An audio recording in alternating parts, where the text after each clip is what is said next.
Young Elena Park, 23, and fresh from her botanical xenogenetics certification, stood in the climate-controlled atrium of her father's London estate, watching him run his hand along the sleek carbon fiber panel of his 1965 Aston Martin DB5, one of only 300 left in existence, worth more than most people's houses. The car gleamed under the atrium's artificial sunlight, a relic from an era when machines still had souls. "This car has secrets, darling," James Park said, his voice carrying that particular cadence he used when he was about to teach her something important. Retired MI6, now one of the world's foremost dealers in pre-digital literature, her father approached everything like an intelligence operation. Just like people. Always keep something precious hidden where your enemies can't find it, Elena laughed, still young enough to think her father was being dramatic. Enemies? Dad, you sell old books and collect vintage cars. You're not exactly living a spy thriller anymore. He turned to look at her, and she saw something in his eyes that made her smile fade. Something serious. Something sad. Marcus loves your inheritance more than he loves you, James said quietly. But perhaps you can change him. Or perhaps you'll be smart enough to prepare for the day you can't. He pressed something on his neural interface, the thin silver band everyone wore now, projecting holographic displays directly into their field of vision. The Aston Martin's trunk opened with a whisper of hydraulics. Inside, beneath the vintage carpeting, a panel slid back to reveal a compartment that definitely hadn't been part of the original 1965 design. Military-grade fireproof storage, James explained. Biometric lock keyed to your DNA only. Encrypted backup to 3 separate quantum servers. If you ever need insurance, darling, this is where you keep it. Elena looked at the hidden compartment, then at her father. You really think I'll need this? I hope you won't. He handed her the car keys, actual physical keys, another anachronism. But hope isn't a strategy. Documentation is. 15 years later, Elena woke alone in her craftsman cottage. The morning sun cutting through the greenhouse panels that made up her bedroom's eastern wall. Her neural interface pulsed with notifications, 47 missed calls from Marcus's personal AI assistant, each one flagged as urgent. She dismissed them with a thought, letting her consciousness remain in that quiet space between sleep and waking, listening to the soft hum of the climate control system maintaining perfect conditions for her ghost orchid. The orchid hung in its suspension pod, roots visible through the clear gel medium, white petals luminous against the green filtered light. Dendrophylax londinii. Nearly extinct in the wild by 2030, before the Botanical Preservation Act. She'd spent 3 years cultivating this particular specimen from tissue samples, coaxing it into bloom through careful manipulation of temperature, humidity, and nutrient balance. Marcus called it playing in dirt. The North American Botanical Conservatory called it crucial work in xenogenetic preservation. Her interface pulsed again. This time she accepted the incoming message, letting the holographic text scroll across her vision. Mrs. Chen, Mr. Chen requests your presence at tonight's gathering. 8 p.m. The new residence. He asks that you dress appropriately. Marcus Chen's executive AI, Elena sat up, the silk sheets pooling around her waist. Appropriate. She knew what that meant. It meant designer clothes with holographic brand signatures. It meant jewelry that broadcast its value in augmented reality. It meant playing the role of Marcus Chen's wife, the woman who stood beside him while he accepted accolades for the empire he'd built from nothing. She sent back a single-line response, typed rather than thought, because typed messages carried a particular formality that felt right. I'll be there. In my father's car. The cottage around her was everything Marcus's new 45 million credit mansion was not. Small. Warm. Real. Exposed wooden beams that had actually grown from trees, not been printed from recycled carbon fiber. Books, paper books, lining shelves built by hand. Plants everywhere, their presence detected by her interface's environmental sensors, each one labeled with species name, care requirements, and sentimental value. She'd been sleeping here for 6 months, though no one knew. Marcus insisted she maintain appearances, show up to his events, smile for the holographic press. In exchange, he left her alone. Separate lives in separate homes, still legally married, waiting for him to close his West Side development deal before filing for divorce. His lawyer had assured him the prenup was airtight. Elena would get nothing. She wondered if he remembered that her father had also been a very good lawyer, once upon a time, before MI6 recruited him. Elena showered, dressed in comfortable linen, and spent the morning in her greenhouse, the converted second bedroom where she kept her most sensitive specimens. The temperature held up precisely 22 degrees Celsius, humidity at 70%, the full-spectrum lights mimicking natural sunlight down to the exact wavelength distribution. Her interface tracked every variable, adjusting automatically, learning from her corrections. The ghost orchid was preparing to bloom again. She could see the new growth forming, the subtle swelling that meant success. Around her, other rarities grew in careful isolation: Middle Mist's red camellias, Gibraltar campion, chocolate cosmos, a pre-extinction cutting of St. Helena olive. Each one a small miracle of preservation, rescued from extinction or near extinction through xenogenetic manipulation and patient cultivation. Her father had taught her patience. Her interface chimed. A different tone this time, one she'd programmed herself. She pulled up the security feed from the parking lot 3 blocks away where an unmarked surveillance van had been stationed for the past 8 weeks. Inside the van, Detective Sarah Park was reviewing financial records on her holographic display, 3-dimensional models of money flows rotating in the air before her. Elena had been watching her work for months now, impressed by the detective's focus, her refusal to give up on a case that everyone said was unwinnable. Marcus Chen was too connected, too careful, too protected by lawyers and encrypted transactions, but Sarah kept digging. And Elena kept bringing her coffee. She checked the time. Sarah would be hungry soon, would probably order something from one of the automated delivery services that brought synthesized food in recyclable containers. Elena pulled on a jacket, grabbed the thermos of real coffee she'd already prepared, and headed out. The disguise was simple. A cheap wig, aging makeup applied with the skill her father had taught her, posture adjusted to add apparent years and remove apparent confidence. Her interface's facial recognition wouldn't flag her. She'd loaded a false identity into the public database years ago. Complete with employment history as a municipal worker. Just another meter maid checking parking compliance. She approached the van from the driver's side, tapped on the window. Sarah looked up, startled, then cautious. She cracked the window. "You've been here 3 days straight," Elena said, keeping her voice neutral, lower than her natural register. "Thought you could use this." She held out the thermos. Real coffee. Not synthesized, not printed. Actual coffee beans, ground and brewed. It cost more than most people spent on a week's worth of meals. Sarah's eyes narrowed, evaluating threat level. Then she accepted the thermos, unscrewed the cap, inhaled. Her expression shifted: surprise, pleasure, suspicion. "Why?" Sarah asked. "Because you look tired," Elena said. "And because someone should be kind today." She walked away before Sarah could ask more questions, feeling the detective's eyes on her back. Her interface tracked Sarah's biometrics through the public monitoring grid: elevated heart rate, pupils dilated, the subtle chemical markers of curiosity and confusion. Good. Let her wonder. Let her question. Elena had been wondering and questioning for 15 years. A little company in that space felt right. Back at the cottage, she prepared for the evening. The vintage Givenchy dress had cost a fraction of what Marcus spent on his augmented reality-enabled suits. But it was real silk, real craftsmanship, real design by real human hands.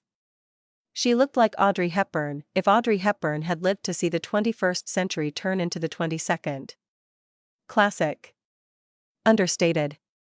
Completely out of place at one of Marcus's events. Perfect. Before leaving, she opened her father's Aston Martin, still registered in her name, still perfectly maintained, still carrying its secrets. The hidden compartment opened to her DNA signature, revealing 15 years of documentation. Bank records. Audio files. Video captures.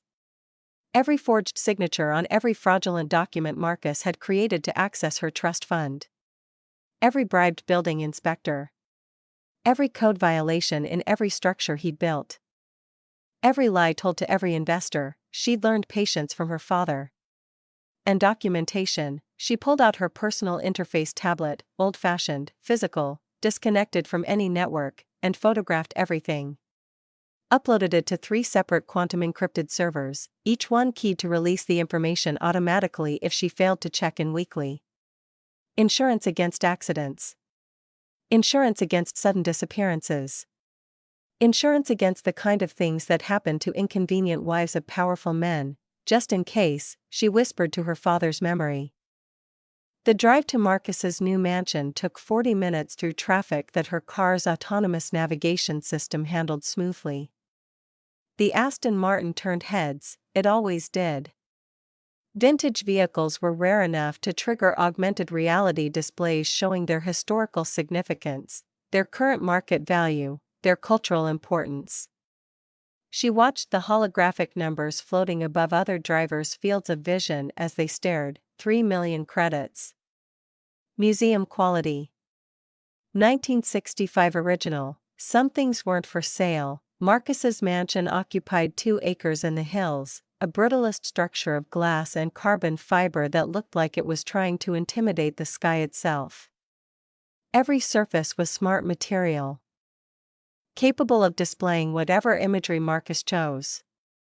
Tonight it showed abstract patterns in gold and white, subtle branding for his development company, visible both in physical reality and augmented overlay, 200 guests in designer everything. Dresses that shifted color and pattern based on the wearer's mood, broadcast through their neural interfaces. Jewelry that displayed holographic price tags in augmented reality, a constant competition of who could wear the most expensive accessories. Hair and skin modified with nano enhancements that made everyone look simultaneously perfect and oddly similar. Elena parked the Aston Martin in front, where it drew immediate attention. She watched through her rearview mirror as guests stopped to photograph it, their interfaces capturing images that would be posted, shared, commented on across social networks before she even reached the door. Vivian Chen, Marcus's sister, 45 years old but looking 30 thanks to her 4th facial reconstruction procedure, intercepted Elena at the entrance. Vivian's dress displayed animated patterns of peacock feathers that matched her augmented eye color, currently shifting between green and gold. Her neural interface's public profile broadcast her relationship status, her net worth, her social influence score, all of it visible to anyone who cared to look. Oh my God. Elena, Vivian said, her voice carrying across the marble entryway. Did you get lost on the way to a classic car show?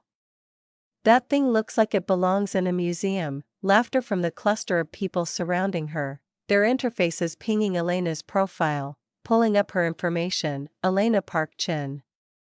Age 38. Occupation, botanical curator. Net worth, private. Social influence, 2.3 million followers across platforms. Married to Marcus Chen, the numbers didn't show the full picture. They never did. It does, Elena said, meeting Vivian's augmented gaze with calm steadiness.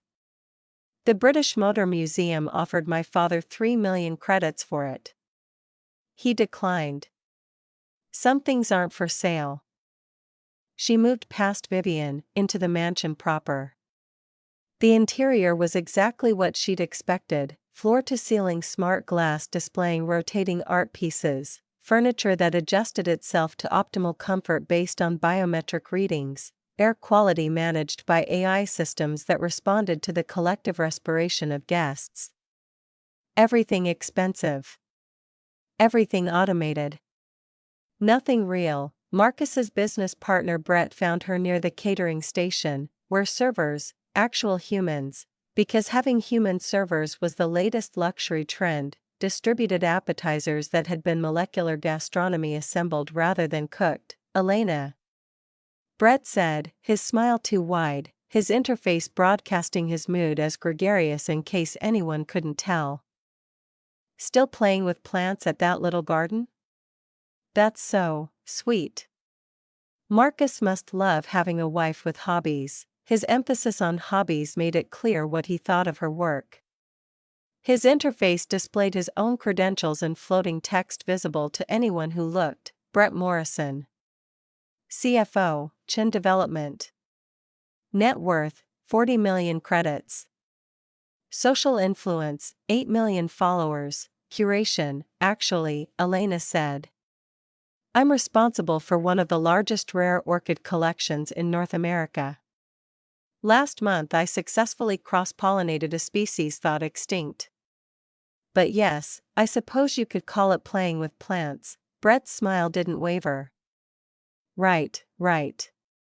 Well, must be nice to have a hobby when your husband does all the real work. He moved away, already focused on his next social interaction, his interface pinging other high-value contacts in the room. Elena watched him go, felt the familiar weight of being dismissed, being overlooked, being seen as nothing more than Marcus's quiet wife who did something with flowers. She wondered what Brett would think if he knew she'd been documenting his involvement in Marcus's building code violations for 5 years. She wondered what his 8 million followers would think. The evening progressed through its carefully orchestrated stages.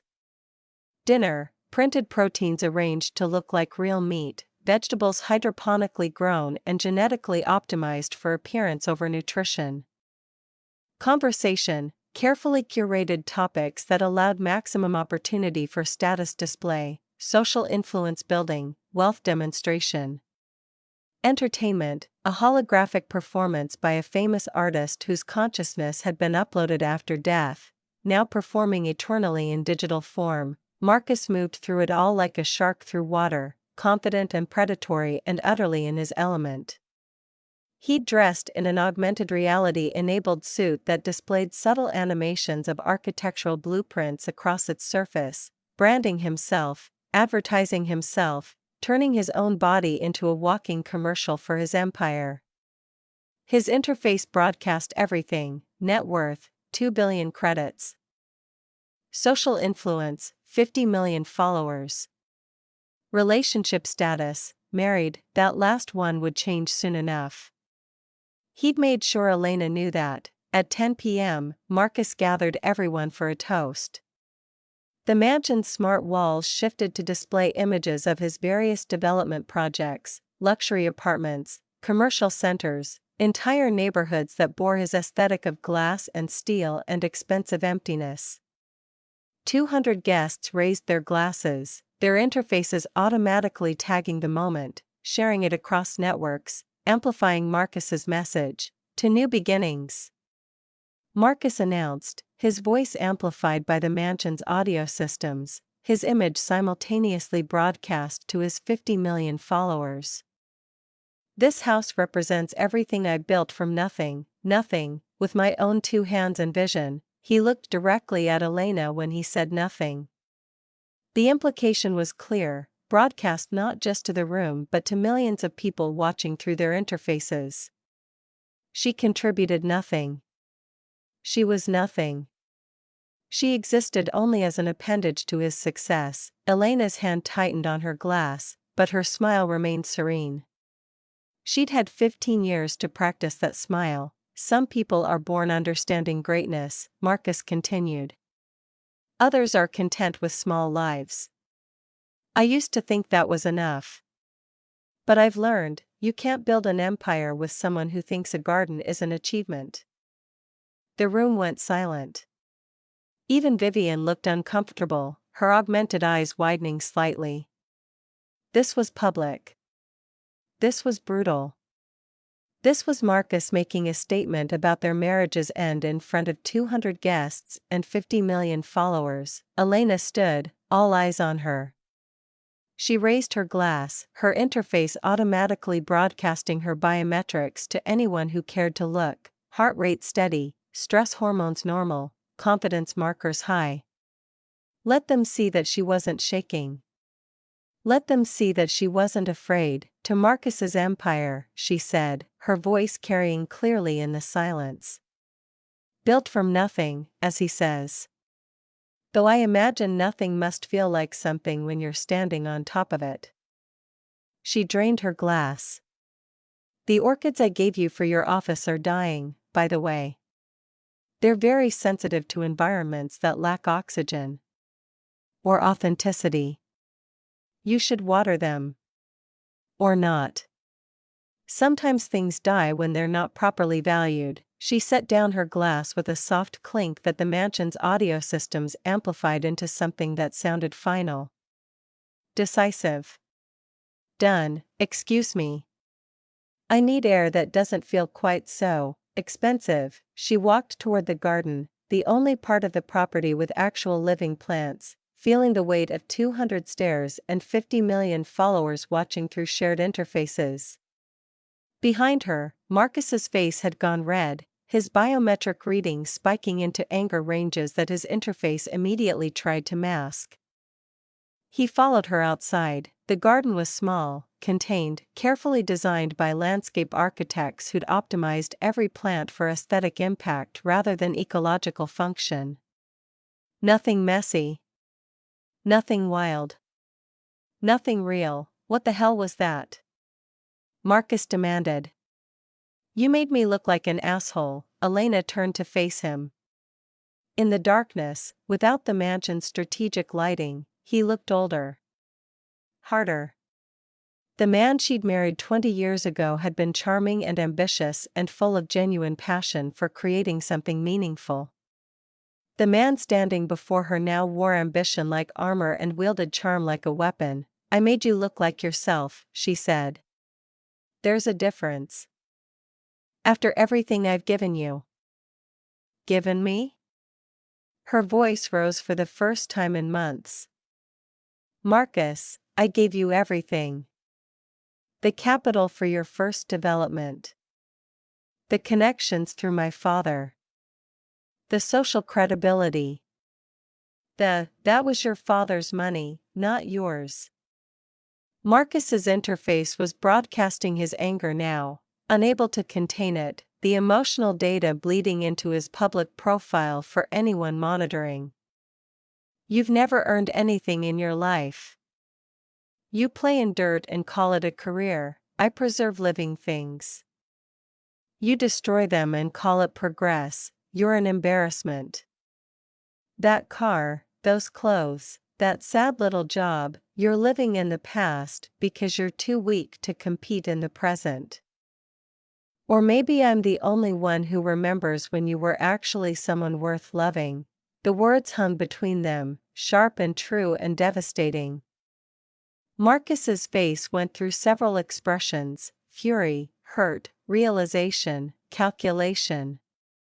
His interface showed him processing, thinking, making decisions. I want a divorce, he said, voice cold and controlled now. After the West Side development closes next month. My lawyer says with the prenup and your lack of income, you'll get almost nothing. Maybe then you'll understand what the real world is like. The real world, Elena repeated. How fascinating that you think you live in it. What's that supposed to mean? It means I've been documenting everything. Marcus. Every forged signature. Every bribed inspector. Every penny you've stolen from my trust fund. Did you think I wouldn't notice? Did you think I was too simple, too focused on my little plants to see what you were doing? Marcus laughed, genuinely amused. His interface showed his stress levels dropping, confidence rising. Document whatever you want. My lawyers are better than anything you can afford. And that prenup you signed? Airtight. You'll be lucky to keep that embarrassing car. Then I guess I'll always have something to remember you by. Something in her tone made his smile fade. What does that mean? It means exactly what it sounds like. Marcus's eyes narrowed. His interface pinged something, a calculation, a realization, a decision. Not for long, he turned and strode back toward the house, his body language broadcasting violence before his conscious mind had fully formed the plan. Elena followed, her own interface already executing commands. Call emergency services, begin recording, upload backup data to secure servers, alert her lawyer's automated systems. She'd prepared for this moment for 5 years. She'd hoped it wouldn't come. Hope wasn't a strategy. Marcus went to his garage, 3 floors underground, climate-controlled, housing his collection of modern vehicles and vintage motorcycles. He grabbed a fuel canister from beside his 2045 Ducati. Something left over from before electric motors had fully replaced combustion engines. Elena's Aston Martin sat where she'd left it, gleaming under the mansion's exterior lights, beautiful and defiant and completely out of place among all this expensive newness. Marcus approached it with the fuel canister, his movements jerky with alcohol and rage. 200 guests watched from the mansion's windows. 50 million followers watched through shared interface feeds. The moment was public, recorded, permanent. You want to live in the past? Marcus shouted. Let's see how you like watching it burn. Elena stood in the doorway, her interface recording everything, her heart rate elevated but controlled. Marcus. If you touch that car, you will regret it for the rest of your life. I promise you. Is that a threat? From you? The woman who cries at dead flowers. He splashed gasoline over the Aston Martin's hood, trunk, interior. The smell of petroleum filled the air, anachronistic and dangerous. Elena's interface logged the environmental data, calculated dispersal patterns, estimated ignition probability. It's not a threat, she said, pulling her phone from her purse, the physical backup to her neural interface. It's a fact. But you've never been good at distinguishing between the two. She was recording visually now, high-resolution video that would hold up in court, that couldn't be dismissed as interface data manipulation. Marcus didn't notice or didn't care. He pulled out a lighter, actual flame, another anachronism, probably purchased for the same reason he collected vintage motorcycles, because it made him feel powerful. How does it feel, Elena? Losing something you love? Her voice broke for the first time. Real emotion, not performed. I lost something I loved the day you became this person. The car is just evidence. Marcus flicked the lighter. The Aston Martin erupted in flames, spectacular, terrifying, final. Fire roared into the night sky, fed by gasoline and vintage materials and 15 years of beautiful machinery. Marcus stood before the inferno, chest heaving, face illuminated by flames. Looking triumphant and vindicated and utterly unaware of what he'd just destroyed, Elena watched from the doorway, tears on her face, phone steady in her hand, recording everything. Behind Marcus, approaching with sirens and lights, came the fire truck she'd called 12 minutes earlier. Right after he'd said not for long. Right when she'd known he would do exactly this, the firefighters swarmed the scene with professional efficiency, foam and water turning the inferno into smoke and steam. Neighbors gathered. Interface feeds multiplied. This moment was being shared, commented on, analyzed by millions in real time. Marcus Chinburn's wife's vintage car started trending before the flames were even fully extinguished. The fire chief approached the wreckage with specialized equipment, scanning through the smoke with thermal and structural imaging. His interface pinged something, and his expression shifted. Ma'am, he said to Elena. There's something inside the frame. Fireproof compartment. Custom work, military grade. We need to extract it. Marcus's triumphant expression drained away. What? That's impossible. Elena wiped her tears, her voice steady. My father was MI6 before he sold rare books. He believed in insurance. The thorough kind. An unmarked car pulled up, no sirens, just smooth and fast. Detective Sarah Park stepped out, her interface showing that she'd been monitoring emergency frequencies. That she'd recognized this address. Their eyes met, Elena and Sarah, for the first time with full recognition, without the disguise, without the pretense. Sarah's biometric reading spiked, surprise, realization, admiration, and something else. Something that made Elena's interface ping with corresponding chemical markers. Something that would have to wait, Mrs. Chen, Sarah said professionally. You called this in 12 minutes before the fire started. Very prepared of you. I preserve things that matter, Detective, Elena said. Even evidence. The fireproof compartment emerged from the wreckage, blackened but intact. The fire chief worked carefully, his interface guiding his movements as he cut through twisted metal and melted carbon fiber. Finally, the compartment came free, its biometric lock still functional, waiting for Elena's DNA signature. Marcus stared at it, understanding dawning across his face. His 50 million followers watched through shared feeds. 200 guests watched from the mansion. Detective Park watched with professional intensity and personal interest. Elena approached the compartment, placed her hand on the biometric scanner. It opened with a soft click, revealing 15 years of meticulously organized documentation. Physical copies, because physical copies couldn't be hacked or deleted or dismissed as data manipulation. Audio files on microcassettes. Photographs on actual film. Paper documents with Marcus's forged signatures.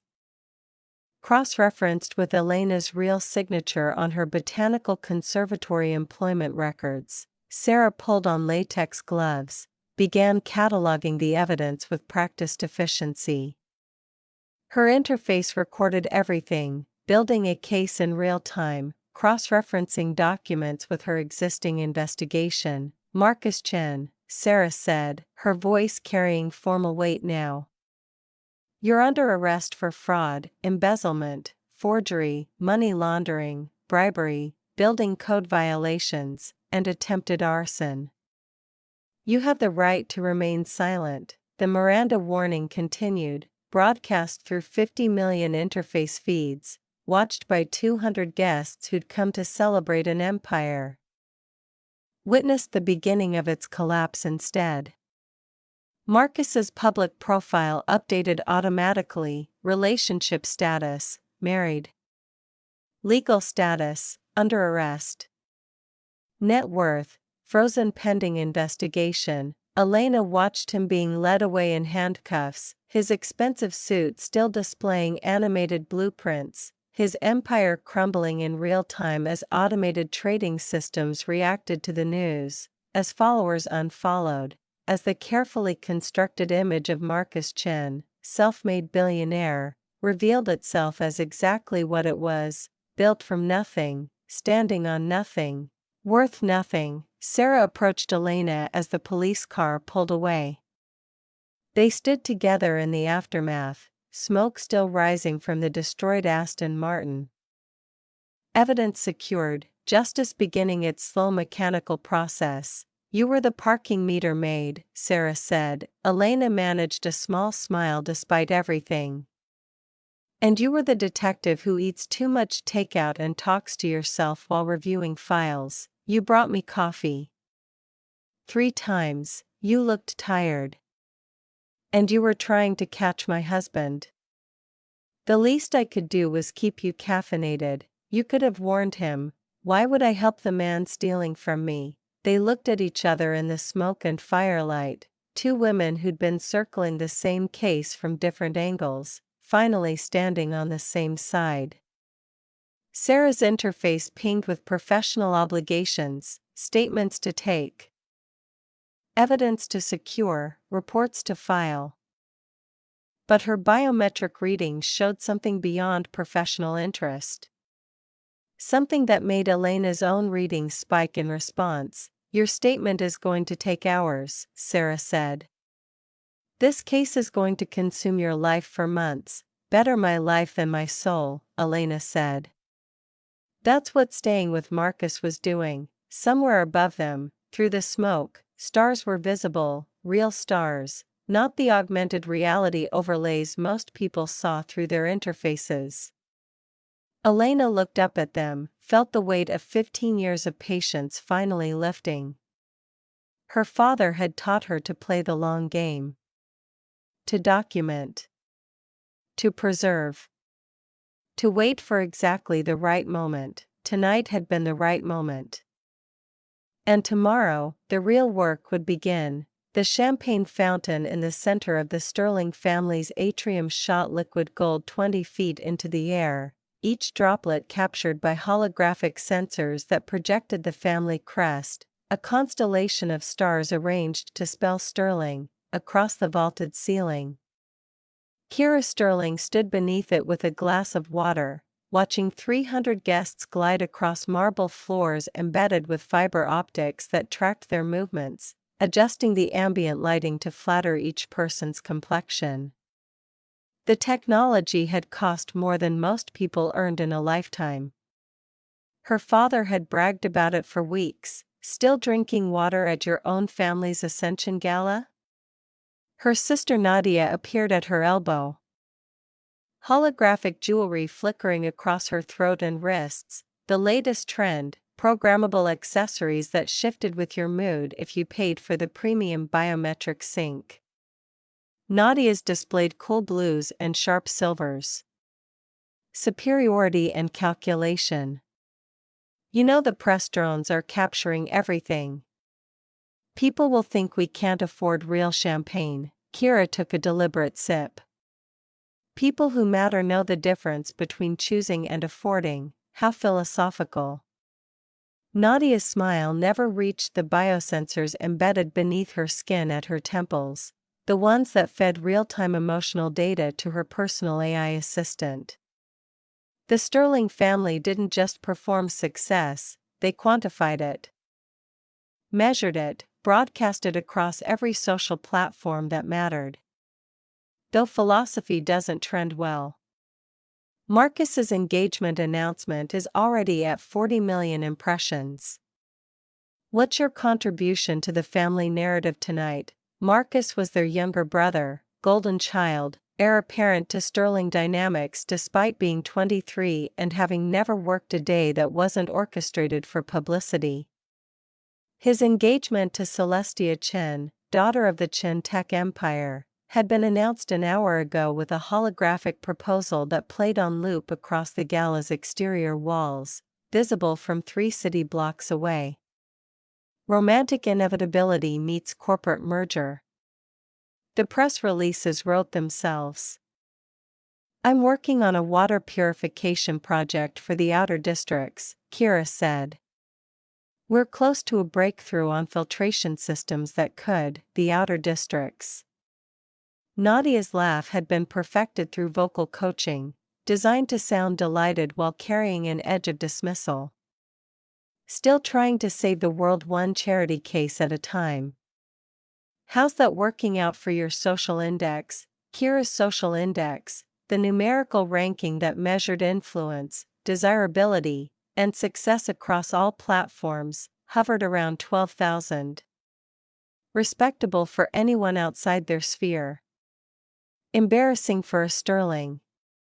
Nadia's fluctuated between 800 and 1,000 depending on which designer she wore and which parties she attended. Marcus had broken into the top 500 after the engagement. Their father, Julian Sterling, founder of Sterling Dynamics and architect of the holographic revolution that had reshaped urban living, had maintained a position in the top 50 for 20 years. "I'm not measuring my worth by numbers that change based on who I'm photographed with," Kira said. "Then you're measuring it wrong." Nadia's biosensors flickered green, satisfaction. Father's about to make his speech. Try to look proud instead of judgmental. It photographs better. She drifted away, her holographic jewelry shifting to warm golds as she approached a cluster of board members. Kira watched her sister work the room. Every gesture calculated, every smile deployed with precision. Nadia had been raised for this. They all had. But only Nadia and Marcus had embraced it with the fervor of true believers. Miss Sterling. A server materialized with a tray of hors d'oeuvres, each one a tiny architectural marvel that probably cost 50 credits. The same amount that could feed a family in the outer districts for a week. The chef prepared these specifically for you. He remembered you prefer, thank you, but I'm fine. Kira tried to smile. The server was young, probably supplementing income from 3 other jobs to afford the neural implants required for high-end service work. She wanted to ask his name. Ask if he was being paid fairly, ask if he needed help. But that kind of conversation didn't happen at Ascension galas. Actually, what's your name, River, Mississippi? He looked surprised to be asked. The food looks beautiful, River. Please tell the chef the presentation is extraordinary. He blinked, and she saw the micro-adjustment in his expression, wariness softening into something more human. I will. Thank you, Miss Sterling. As he moved away, she caught someone watching her from across the atrium. Tall, dark-haired, wearing a suit that looked expensive but not ostentatious, real fabric instead of the holographic overlays that most guests favored. He held a tablet instead of a champagne flute. And his attention hadn't wavered when she'd spoken to the server. Most people at these events looked through service staff like they were part of the architecture. Their eyes met for a moment. His were dark, analytical, and there was something in his expression, not judgment exactly, but assessment. Like he was solving an equation and she'd just revealed an unexpected variable. Then Nadia stepped into her line of sight, blocking him from view. Father's ready, Nadia said, gesturing toward the central platform where Julian Sterling was ascending, holographic spotlights converging to illuminate him like a deity made manifest. Try to look like you belong to this family. The crowd quieted as their father's image multiplied across the room, not just his physical presence on the platform, but holographic projections that positioned him at eye level for every guest, a technological miracle that made intimacy scalable. Kira had helped develop the underlying algorithm 5 years ago, back when she'd still believed the family business was about innovation rather than spectacle. Friends, colleagues, visionaries. Julian's voice resonated with the warmth of perfectly calibrated bass tones. 25 years ago, I stood in a laboratory not much bigger than this platform, holding the first stable holographic matrix. Everyone said it was impossible. Everyone said it was a waste of time and resources. He paused for laughter that came on cue. I'm pleased to report they were wrong. More laughter. Applause. Kira watched the guests' faces, not focused on her father but on their personal AR overlays, checking how their reactions were being captured, adjusting their expressions for optimal engagement metrics. Performance layered on performance until nothing authentic remained. Tonight, we celebrate not just Sterling Dynamics' 25th anniversary, but the future we're building together.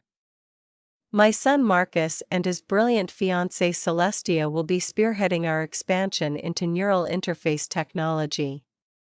My daughter Nadia has revolutionized our marketing division, increasing our cultural penetration by 300%. And my daughter Kira, he paused. And Kira felt 300 pairs of eyes turn toward her, physical and holographic.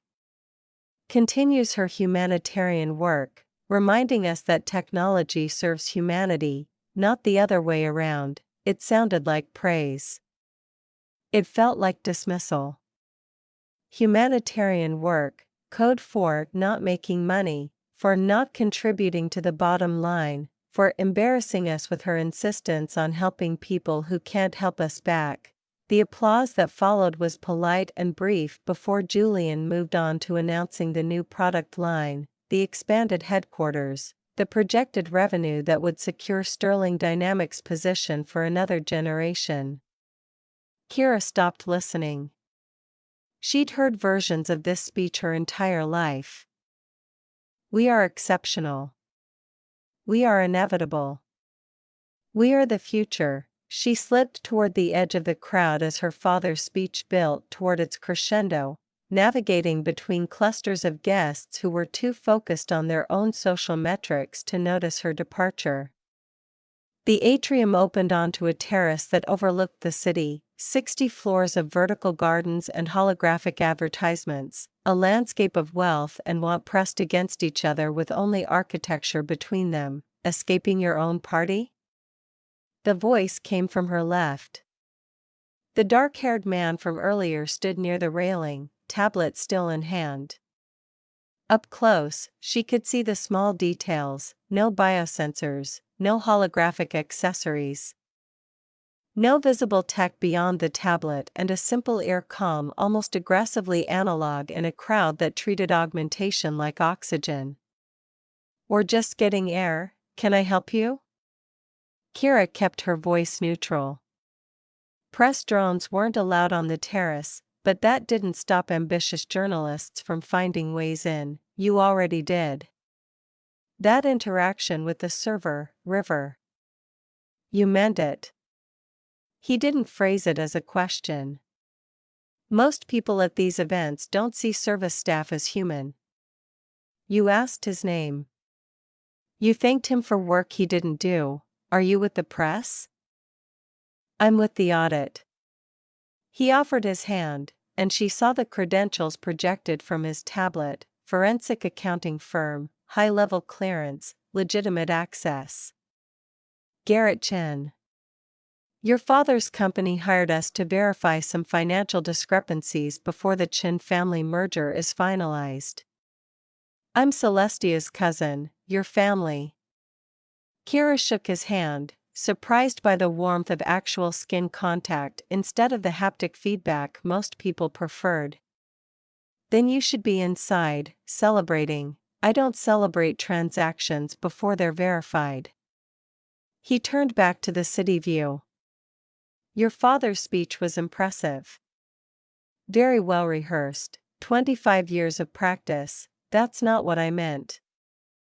Garrett looked at her directly, and she realized his analytical expression earlier had been exactly that: analysis. He positioned you as the conscience of the family. The humanitarian. It's a role that sounds noble but ensures you're never taken seriously in business decisions. Kira felt something cold settle in her chest. You gathered that from one speech? I gathered that from 6 months of financial records. He pulled up a holographic display from his tablet, numbers and projections floating between them. Your water purification project in the outer districts. How much has the family invested? That's my personal project. I fund it myself. With what money? You haven't drawn a salary from Sterling Dynamics in 4 years. Your trust fund was established at birth but never activated. Your patents are all licensed to the company for family rate compensation, which my analysis suggests is approximately 15% of market value. He scrolled through more data. By conventional metrics, you're the poorest Sterling. By actual contribution to the company's technological development, you're the most valuable asset they have. The words hit like a physical blow, not because they were cruel but because they were true. She'd known, on some level, that her family undervalued her work. But seeing it quantified, displayed in cold data, made it impossible to rationalize away. Why are you telling me this? Her voice came out steadier than she felt. Because you asked a server his name. Garrett closed the display. And because my audit has revealed some irregularities that suggest your family's hierarchy isn't based on merit or contribution. It's based on who's willing to play the game loudest. He paused. And because Celestia deserves to know if she's marrying into a house of cards before she signs contracts that are very difficult to break. You think Marcus, I don't think anything yet. I'm here to verify numbers. But numbers don't lie, and the numbers around your brother's supposed business acumen are extremely creative. His ear-com chimed softly. I should get back inside. The engagement toast is starting, and family is expected to look pleased. He handed her a contact card, actual paper, embedded with a simple encrypted link. Deliberately low-tech in a world drowning in connectivity. If you ever want to see what your contributions are actually worth, or if you notice any other discrepancies in how your family operates, reach out. Forensic accounting isn't glamorous, but it's honest work. He walked back toward the atrium, leaving Kira alone with the city lights and a business card that felt heavy in her palm. Inside, Marcus's voice boomed across the sound system, champagne warm and confidence-soaked. To family. To love. To the future we're building together. The crowd roared approval, and Kira could see through the glass walls as her brother kissed Celestia beneath a cascade of holographic rose petals. Each one embedded with their intertwined initials. The biosensors across the room would be recording unprecedented levels of joy and celebration. Tomorrow's social metrics would be spectacular. Kira looked down at the card in her hand, then at the outer districts visible beyond the wealthy towers, neighborhoods where her water filtration project was making real differences in real lives, where children could drink without fear of contamination, where communities were thriving because someone had cared enough to see them as worth saving. Her social index might be 12,000, but she'd saved approximately 12,000 lives over the past 4 years. Different numbers. Different measures of worth. She walked back inside as the toast concluded, slipping through the crowd toward the family table where her presence was required for photographs. Nadia was already there, biosensors glowing with champagne gold contentment. Marcus had his arm around Celestia, who looked beautiful and slightly overwhelmed, her own biosensors fluctuating between pink excitement and yellow uncertainty. There you are, Julian said as Kira approached. We need family photos. Stand between your siblings. No, Kira, don't look so serious. This is a celebration. She arranged her face into something approximating pleasure as the photography drone circled, capturing angles and expressions for distribution across every platform that mattered. Nadia's hand found her arm, nails pressing just hard enough to hurt beneath the appearance of sisterly affection. Try harder, Nadia whispered, smile never faltering. You're making us look dysfunctional. We are dysfunctional, Kira whispered back. I'm just not pretending otherwise, that's your problem. You think honesty is a virtue. It's not. It's a liability. Nadia's grip tightened fractionally. Marcus is ascending. I'm ascending. And you're standing still, congratulating yourself for being authentic while the world passes you by. Father sees it. Everyone sees it. The drones finished their circuit, and Julian dismissed them with a wave before turning to Marcus and Celestia. Take a walk through the crowd. Let people congratulate you. Make sure you're captured with the board members, especially Harrison from Chen Industries. He's still skeptical about the merger, as her brother and his fiancée obediently waded into the sea of guests. Julian's attention landed on Kira. Walk with me. It wasn't a request. She followed him toward the edge of the atrium, away from the noise and performance, to a small alcove where the holographic lighting was dimmer and conversations could happen without being captured by surveillance drones. "I'm proud of your water project," Julian said, which meant he wasn't.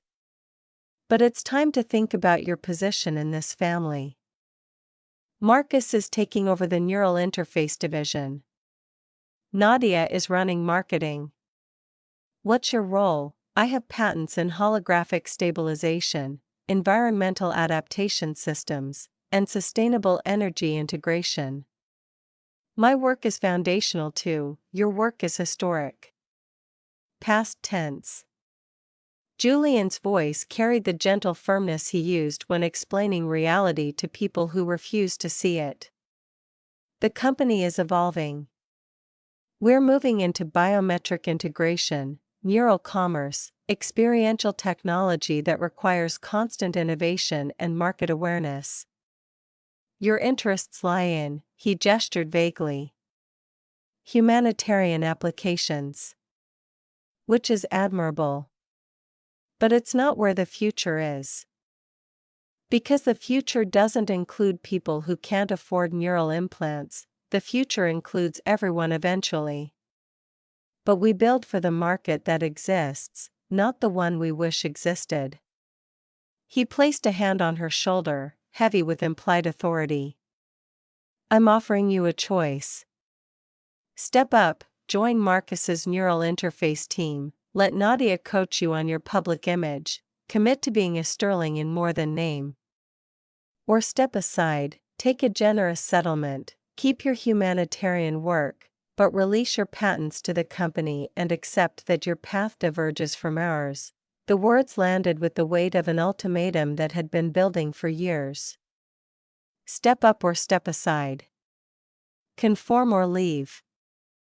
Be who we need you to be, or stop being one of us. How generous is the settlement?"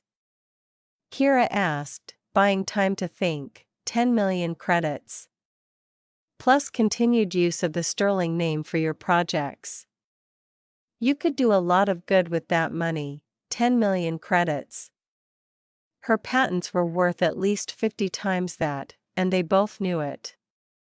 But arguing wouldn't change the fundamental equation. Her father was offering her an exit disguised as generosity, assuming she'd take it because he'd never understood that she wasn't driven by money or status. He'd built his entire worldview around those metrics and couldn't fathom someone who measured success differently. "I'll think about it," Kira said. "Think quickly. The merger finalizes in 3 months. I need to know where everyone stands." Julian squeezed her shoulder once, then released her and walked back toward the crowd, his holographic projections multiplying across the room as he rejoined the celebration. Kira stood in the alcove, feeling the weight of the choice pressing down on her. Across the atrium, she could see Garretchin talking with Celestia, his expression serious while hers flickered between concern and confusion. Whatever he was telling her, it wasn't the fairy tale merger narrative the rest of the room was celebrating. Her comm chimed, a message from her lab assistant at the water purification facility. Success. The new filtration system was working at 98% efficiency. They could scale it across all the outer districts within 6 months. Thousands more lives protected, improved, saved. She looked at her father holding court among board members and celebrities, at Marcus and Celestia performing their engagement for drone cameras, at Nadia circulating with predatory grace. The Sterling family narrative was one of inevitable ascension, technological dominance, generational success. But narratives were just stories, and stories could be rewritten by anyone patient enough to gather the right evidence and brave enough to reveal it. Kira pulled up Garrett's encrypted contact link on her comm and sent a simple message, "I'd like to see those numbers." "All of them," the reply came within seconds, "My office. Tomorrow." Bring any documentation you have regarding your patents and contributions. And Kira, be prepared. The truth about successful families is rarely what they broadcast. She deleted both messages, wiped the encryption trail, and walked back into the crowd wearing the same pleasant expression she'd been trained to produce since childhood. Around her, the Sterling Ascension Gala continued in all its orchestrated glory, 300 people celebrating a future that was already fracturing beneath the weight of its own contradictions. By morning, the engagement would have generated 500 million impressions across social platforms. Sterling Dynamics stock would rise by 12%. Marcus and Celestia's combined social indices would break into the top 100. And Kira would be sitting in a forensic accountant's office, learning exactly how much her family had stolen from her while praising her humanitarian heart. She accepted a glass of champagne from a passing server, not River, someone else who deserved to be seen as human, and raised it in a silent toast to the holographic fountain still projecting the sterling crest across the ceiling.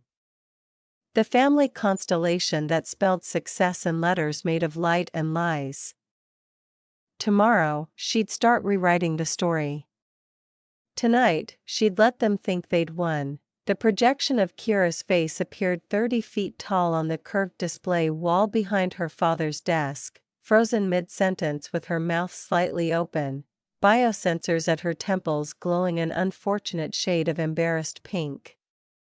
Julian Sterling stood beneath it, remote in hand, pausing and rewinding the footage from last night's gala like a coach reviewing failed plays. Here, he said, backing up the recording 5 seconds. Watch your micro-expressions when Marcus announces the engagement. Confusion. Skepticism. A full 2-second delay before you smile. The emotional recognition software flagged you immediately. Half the room's AR feeds highlighted you as disapproving family member before you even knew you were being analyzed. Kira sat in the chair across from his desk, the same chair where she'd sat for every lecture, every performance review, every conversation that was really an evaluation. Morning light filtered through windows that automatically adjusted their tint based on her father's cortisol levels, currently letting in harsh brightness that made her want to squint. She kept her face neutral instead, aware that somewhere, recording drones were capturing this too. I wasn't disapproving, she said. I was surprised. Marcus didn't tell me he was proposing, he told Nadia. Julian finally turned off the projection. Kira's face vanished, replaced by the Sterling Dynamics logo rotating slowly, hypnotically. He told the board. He told the publicity team. He didn't tell you because, and these are his words, Kira would have lectured me about making sure Celestia actually loves me instead of the merger potential.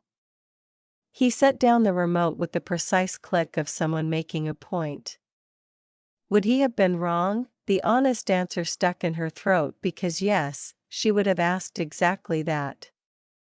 Instead she said, I would have asked if he was happy. Happiness is for people who can afford it. Marcus is building an empire.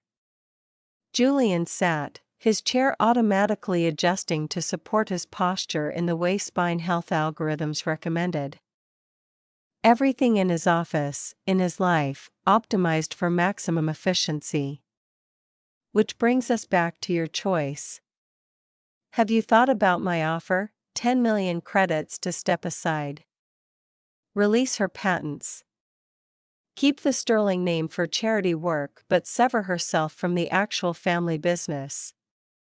Except that her path diverged from theirs, that success meant what they said it meant, that authentic contributions mattered less than profitable ones. She'd thought about little else since last night. I have some questions about the patent valuation, Kira said, keeping her voice even.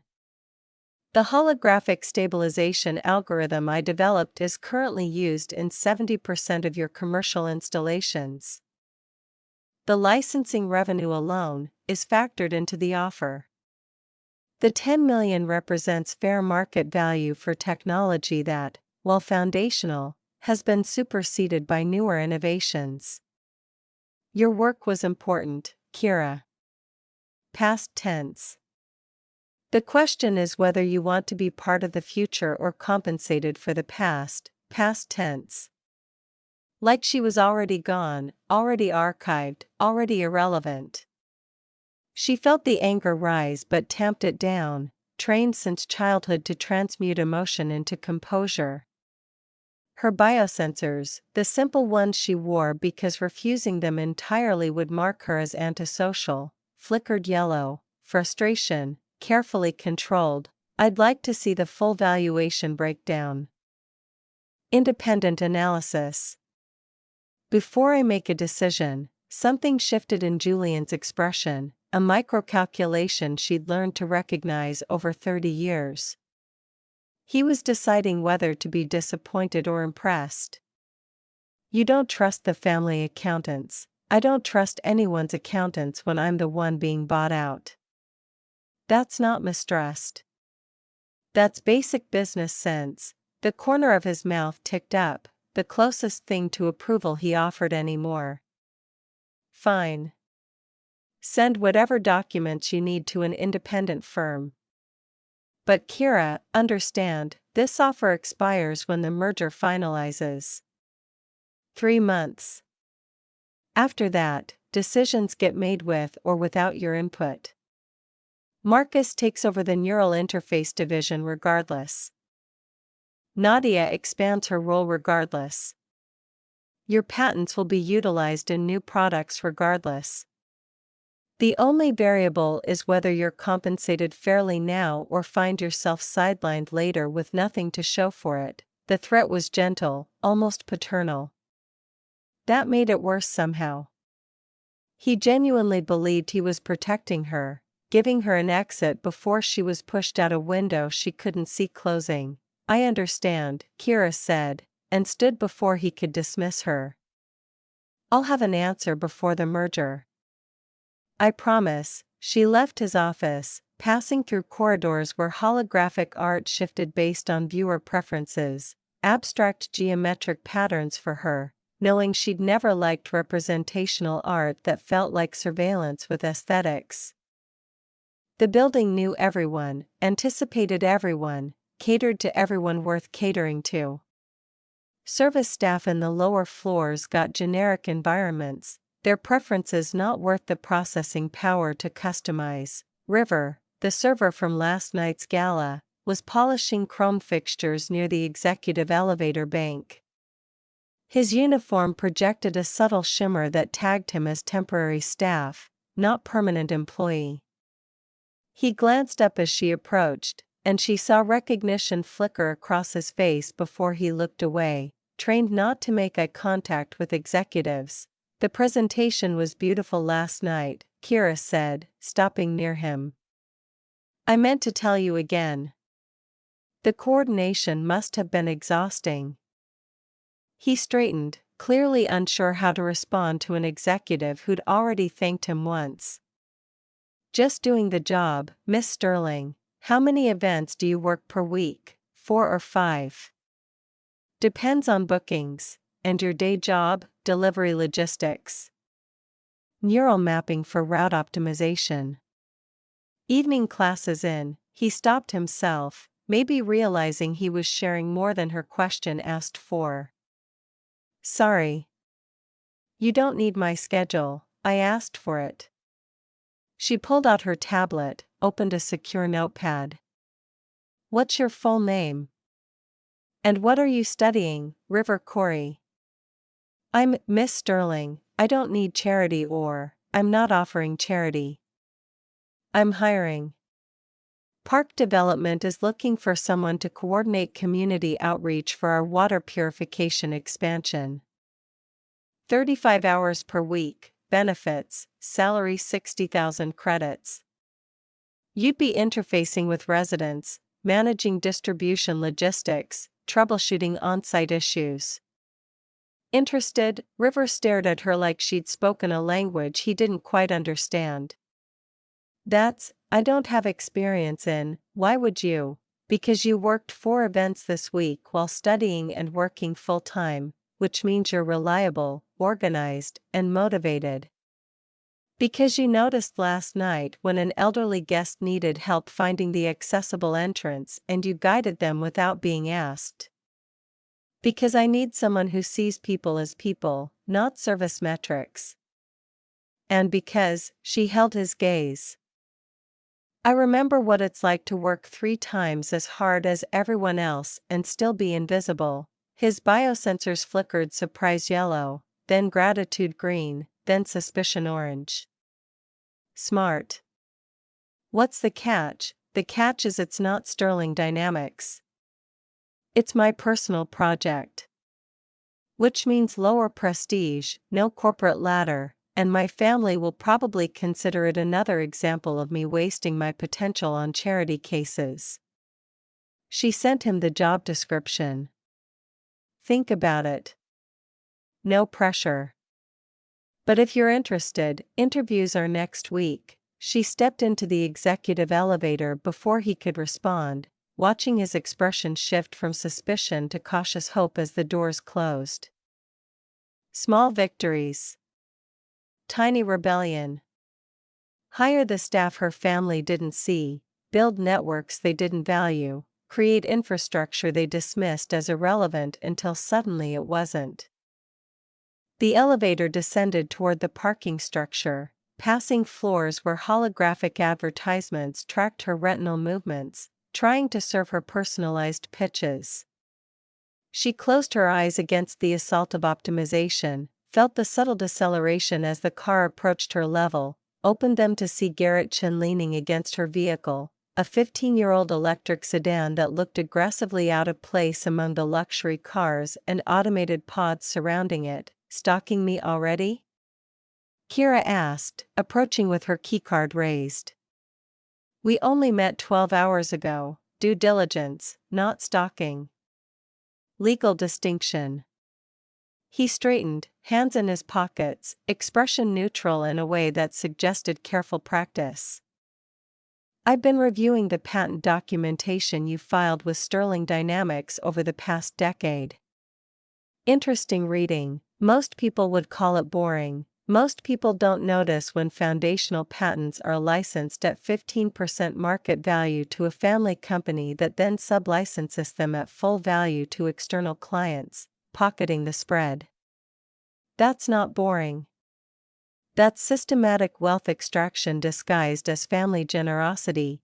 The words landed with precision, each one a confirmation of suspicions she'd spent years trying not to fully examine. Kira unlocked her car but didn't open the door. You said you wanted to verify discrepancies. Found any? 17 major irregularities so far. Another 30 minor ones that individually look like accounting variations but collectively suggest intentional obfuscation. He pulled up a holographic display from his tablet, numbers floating between them. Your environmental adaptation algorithm, for example. Licensed to Sterling Dynamics for 300,000 credits. They've generated $42 million in licensing revenue from it over 8 years. Industry standard would have given you 20 to 30% of that revenue. You got 0.7%, 0.7%. She'd known it was low. Hadn't realized it was insulting. Family rate, family theft. He swiped through more data. Marcus's supposedly self-made success is built entirely on 3 things: your patents, your sister's marketing genius, and massive loans from Sterling Dynamics corporate accounts that have never been formally repaid. He's not a successful entrepreneur. He's a well-funded cosplayer with good PR. Kira felt something cold and clarifying settle in her chest, like air conditioning on a too hot day. Truth had a texture, a weight. This was truth. Why are you telling me this? You're supposed to be evaluating financial fitness for the merger. I am evaluating it. And what I'm finding suggests your family's empire is built on two things: your unrewarded innovation and elaborate corporate shell games that disguise wealth transfer as business strategy. If I report this to Celestia and her family, the merger dies. Chen Industries doesn't partner with companies engaged in internal fraud. He closed the display, met her eyes directly. But I wanted to talk to you first. Before I burn down your family's future. How considerate. I'm serious. You have a choice here. Walk away with your settlement before I blow this up, or what? Help you destroy my family? Or help me understand if this is malicious or just negligent? If your father knows he's been systematically undervaluing your contributions, or if the accountants have been creative without his knowledge. Intent matters. For legal purposes. And for my cousin's future. He paused. She's a good person, Celestia. Genuine, despite the wealth. She doesn't deserve to marry into fraud. But if there's an explanation, if this is fixable, it's not fixable.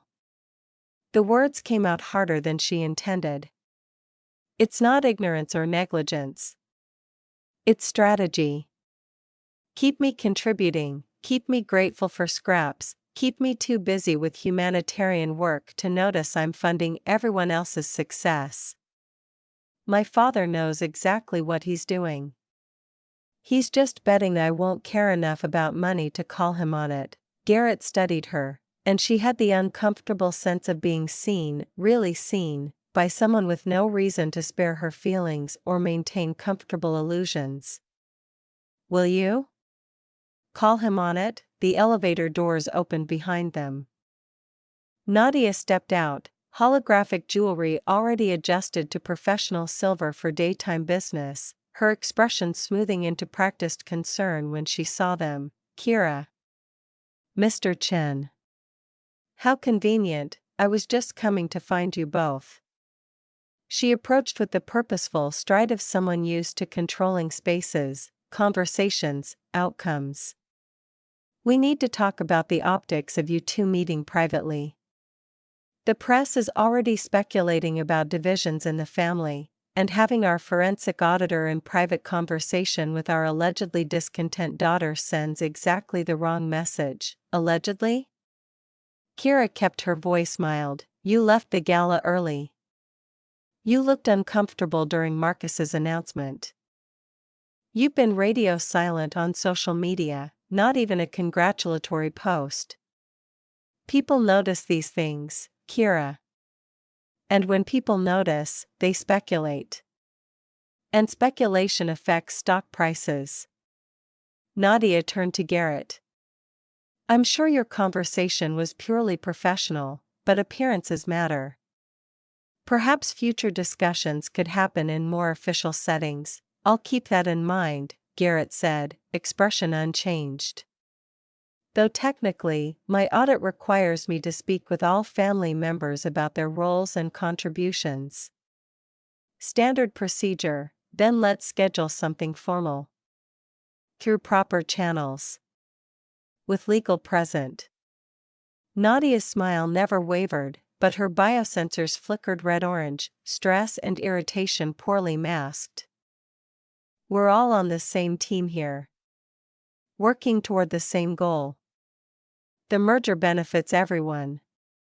Let's not create unnecessary complications. Kira watched her sister perform unity, perform cooperation, perform the fiction that their family was anything other than a careful hierarchy maintained through money, prestige, and willful ignorance of inconvenient truths. The same way they'd performed for 30 years, for 300 guests, for millions of social media followers who measured worth in numbers that shifted like sand. I should go, Kira said, opening her car door. I have a meeting at the water purification facility. Real work, not just optics. Everything is optics, Nadia said quietly. The sooner you accept that, the easier this transition will be. Kira drove out of the parking structure with Garrett's contact information burning in her pocket and her sister's words echoing in her skull. Everything is optics. Maybe for them. Maybe for people who measured success in impressions and index rankings and holographic jewelry that broadcast emotional states to anyone watching. But River Corey coordinating water distribution in neighborhoods where children drank poison every day, that wasn't optics. That was real. The filtration systems purifying contaminated wells, that was real. The families who didn't get sick anymore because someone gave a damn about outcomes instead of appearances, that was real. Her comm chimed. Message from an unknown number, office address attached. Come by any time this week. Bring documentation. Don't tell your family. GC, she deleted the message, wiped the encryption trail, and drove toward the outer districts where Sterling Towers gave way to older buildings, where holographic advertisements faded into simple painted signs, where people lived without biosensors and social indices and the constant performance of worth. Her laboratory occupied the ground floor of a converted warehouse, funded entirely from the pathetic royalties her patents generated in grants from foundations that cared about water quality over profit margins. Dr. Yuki Tanaka met her at the entrance. Tablet already displaying overnight test results. The new filtration membrane is exceeding projections. 98.7% contaminant removal, flow rate stable, no degradation after 72 hours continuous operation. Kira, this is it. This is the breakthrough we needed. Relief flooded through her, sharp and sweet. Scalable, if we can source materials at volume. I'm working on supplier contracts now. But if we get funding approved, Yuki paused, studying her. What's wrong? This is good news. Excellent news. Why do you look like someone died? Kira walked past her into the laboratory, breathing in the familiar smell of purified water and testing chemicals. The quiet hum of filtration equipment, the absence of performance metrics and social surveillance. This place didn't care about her biosensor readings or her social index or whether she smiled at the right moment during her brother's engagement announcement. This place cared about physics, chemistry, outcomes. Clean water or contaminated water. Life or illness. Simple equations with clear answers. My family wants me out, she said, pulling up the test results on her own tablet. Officially. They're offering me 10 million credits to walk away, release my patents, and stop embarrassing them with my insistence on helping people who can't afford to help us back. Yuki's expression hardened. Tell them to go fuck themselves. Professional advice, personal opinion. What's the professional advice? Kira opened the financial analysis Garrett had sent her, the one that detailed exactly how much her family had stolen while calling it generosity, exactly how much her work had generated while crediting others, exactly how much she'd built while being told she was wasting her potential. She turned the tablet toward Yuki. The professional advice is that I'm the most valuable person in my family and the poorest. That my contributions are foundational and my compensation is insulting. That everything my brother built was built with my work, and everything my father's company generates depends on patents he's licensing from me at criminal rates. She closed the display. And that I've been too patient, too accommodating, too willing to accept being invisible while everyone else performed visible success on my foundation. Yuki was quiet for a long moment, reading something in Kira's expression that made her smile slowly. So what are you going to do about it? I'm going to verify everything. Independently. Thoroughly. And then I'm going to make a choice. She pulled up the filtration data, losing herself in the clean simplicity of scientific results. But first, I'm going to make sure this scales. Because whether I'm Sterling Dynamics charity case or their foundation, those kids in the outer districts still need clean water. And that matters more than family drama. They worked through the afternoon, refining protocols, testing edge cases, documenting everything with the precision that would satisfy peer review and regulatory approval. Real work. Measurable work. Work that meant something beyond social indices and stock prices. As evening approached, Kira's calm chimed repeatedly, messages from Nadia about tonight's family dinner. From Marcus about finalizing merger publicity, from her father's assistant about scheduling her decision meeting. She silenced them all. At 7 p.m., Yuki finally looked up from her calculations. Go home. Or go to family dinner. Or go wherever people with complicated family situations go. But stop hiding in the lab. Your brilliant membrane design isn't going to solve your inheritance problems, maybe not. But it's solving someone's problems. That's enough for now, is it though? Yuki saved her work, started shutting down equipment. Because from where I'm standing, you've spent 10 years solving everyone else's problems while your family solves theirs by taking credit for your solutions. At some point, Kira, you need to solve your own problems. Even if the solution isn't pretty, Kira drove home to her apartment, modest by Sterling standards, luxurious by everyone else's, and stood in the shower letting hot water sluice away the day's tension. Her biosensors had recorded stress levels significantly elevated, emotional volatility higher than her monthly average, decision-making metrics indicating uncertainty. The data would feed into her health profile, flag her for wellness check-ins, maybe trigger concerned messages from the family AI assistant that monitored everyone's well-being with algorithmic precision and zero actual care. She disabled the biosensors, set them on the counter, and looked at her reflection without the digital overlay that usually displayed her social index, health metrics, and optimized beauty suggestions. Just her face. 30 years old, unremarkable features, the kind of woman who disappeared in crowds because she'd never learned to perform visibility the way her siblings had. Or maybe because she'd learned and chosen differently. Her calm chimed again. Not family this time. Garrett Chen, tomorrow, 10 a.m. My office. I'll show you everything I've found. Bring questions. She sent back a single word, okay. Then she opened her personal files, the ones not connected to any Sterling Dynamics server, and began organizing documentation. Patent filings. Licensing agreements. Revenue reports.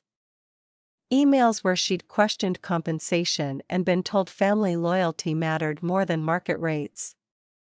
Conversations where her father had praised her brilliance while ensuring she never benefited from it.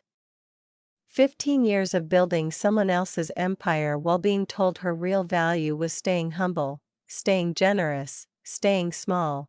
The evidence was all there. Had always been there. She just needed someone like Garrett Chen to quantify it, to show her the pattern she'd been too close to see or too afraid to acknowledge.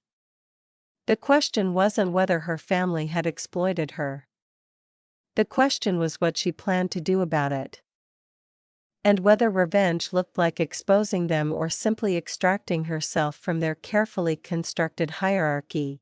Outside her window, the city glowed with holographic advertisements and biosensor data streams, millions of people performing success for algorithms that measured everything except what actually mattered. Somewhere in those towers, Marcus was celebrating his engagement with champagne that cost more than River Corey made in a month. Nadia was optimizing her social presence for tomorrow's business meetings. Julian was reviewing metrics, always metrics, the numerical proof that his vision had succeeded, His children had ascended, his empire would outlast him, and Kira was sitting alone in an apartment her family considered embarrassingly modest. Holding evidence that could destroy them, trying to decide if truth was worth the cost of belonging to people who'd never truly seen her at all. She scheduled the meeting with Garrett Chen. Then she went to bed, biosensors still disabled, and slept better than she had in years.